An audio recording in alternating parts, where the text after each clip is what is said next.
बांग्लादेश पारां T20 world कप जूं मैचूं भारत खां ॿाहिरि मुंतक़िल करण वारी दरख़्वास्त ते इंटरनेशनल क्रिकेट काउंसिल जे जवाब खां पोइ बांग्लादेशी हुकूमत रांदीगरनि जी सिक्योरिटी ऐं क़ौमी वक़ार ते समझौतो न करण जो अज़्म वरजाईंदे भारत में वर्ल्ड कप न खेॾण वारे फ़ैसिले ते क़ाइमु रहण जो ऐलान करे छॾियो आहे। रांदियुनि बाबति बांग्लादेशी हुकूमत जे सलाहकार डॉक्टर आसिफ नज़रल वाज़ह कयो त हू पंहिंजे क्रिकेटरनि जी सिक्योरिटी ऐं मुल्क जे वक़ार जे मामले ते को बि समझौतो करण लाइ तयारु न आहिनि। ढाका में बांग्लादेश क्रिकेट बोर्ड जे सरबराह अमीनुल इस्लाम सां गॾु प्रेस कॉन्फ्रेंस कंदे डॉक्टर नज़रल चयो त संदनि पहिरीं तरजीह रांदीगरनि जी हिफ़ाज़त आहे।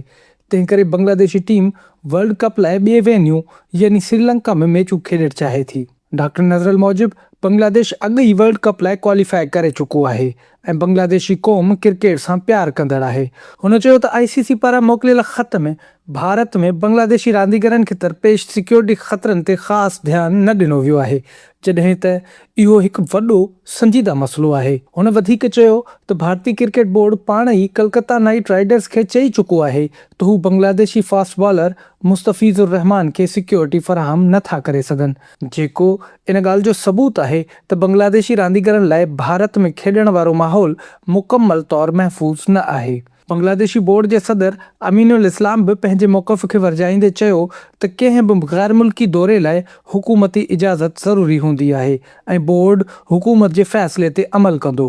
हुन चयो त बांग्लादेश ICC खे मौसर अंदाज़ में पंहिंजो मौक़िफ़ सम्झाइण जी कोशिश कंदो ऐं उमेद आहे त आलमी इदारे तरफ़ां मसइलो ग़ैर जानिबदारीअ सां ॿुधो वेंदो। अमीनुल इस्लाम यादि ॾियारियो त माज़ी में बि चैंपियंस ट्रॉफी दौरान अहिड़ियूं ई हालतूं पैदा थियूं हुयूं जिते भारत पारां पाकिस्तान ऐं पाकिस्तान पारां भारत वञण खां इनकार कयो वियो हो, जंहिंखां पोइ हिकु मुनासिब हल कढियो वियो। संदसि चवणु हो त वर्ल्ड कप वॾो इवेंट आहे, पर सिक्योरिटी ख़दशनि सबबि बांग्लादेश पंहिंजे उसूली मौक़िफ़ ते क़ाइमु रहंदो। इन खां अॻु भारतीय मीडिया पारां दावा साम्हूं आई हुई त ICC T20 वर्ल्ड कप मैचुनि जी मुंतक़िली बाबति बांग्लादेश जी दरख़्वास्त मुस्तरद करे छॾी आहे। भारतीय मीडिया दावा कई त ICC बांग्लादेश जे मैचुनि जे भारत खां ॿाहिरि मुंतक़िली वारी दरख़्वास्त खे मुस्तरद करे छॾियो आहे। इन खां अॻु भारतीय मीडिया पारां दावा साम्हूं आई हुई त ICC T20 वर्ल्ड कप मैचुनि जी मुंतक़िली बाबति बांग्लादेश जी दरख़्वास्त मुस्तरद करे छॾी आहे। मीडिया मूजिबि बांग्लादेश मुतालबो कयो हो त T20 वर्ल्ड कप जा मैच भारत बदिरां श्रीलंका मुंतक़िल कया वञनि, पर ICC बांग्लादेशी टीम खे शेड्यूल मूजिबि भारत वञण जो चयो आहे। साॻियुनि रिपोर्टुनि में चयो वियो त ICC बांग्लादेशी बोर्ड खे चिटनि लफ़्ज़नि में वाज़ह करे छॾियो आहे त जेकॾहिं बांग्लादेशी टीम भारत न वई त खेसि पॉइंट्स विञाइणा पवंदा, पर बांग्लादेशी क्रिकेट बोर्ड पारां अहिड़ियुनि ख़बरुनि खे मुस्तरद कंदे मौक़िफ़ साम्हूं आयो आहे त खेनि अहिड़ो को बि बाज़ाब्ता अल्टीमेटम न ॾिनो वियो आहे। यादि रहे त बांग्लादेश जो भारत में वर्ल्ड कप न खेॾण वारो फ़ैसिलो भारतीय बोर्ड पारां बांग्लादेशी फास्ट बॉलर मुस्तफ़िज़ुर रहमान खे IPL मां रिलीज़ करण वारे हुकुम बाबति साम्हूं आयो हो, जंहिंमें भारतीय बोर्ड सिक्योरिटी सूरतहाल जो जवाज़ ॼाणाए कोलकाता नाइट राइडर्स खे मुस्तफ़िज़ुर रहमान खे फ़ौरी तौर ते रिलीज़ करण जी हिदायत कई हुई। भारतीय क्रिकेट बोर्ड जे secretary Kolkata Knight Riders franchise खे हिदायत कंदे चयो हो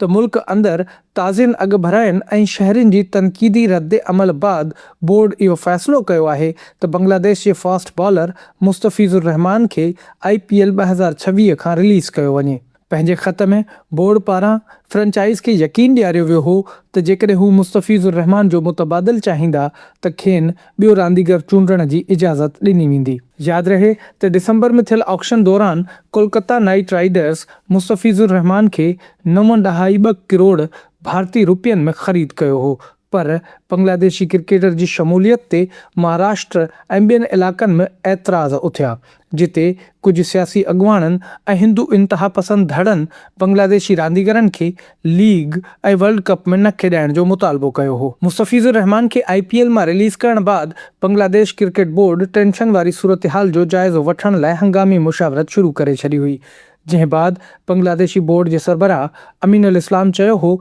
त ICC सां ॻाल्हि ॿोल करे पंहिंजे मैचुनि लाइ सिक्योरिटी जी मुकमल ख़ातिरी घुरी सघूं था ऐं साॻिए वक़्तु श्रीलंका में खेॾण जो ऑप्शन बि साम्हूं रखंदासीं।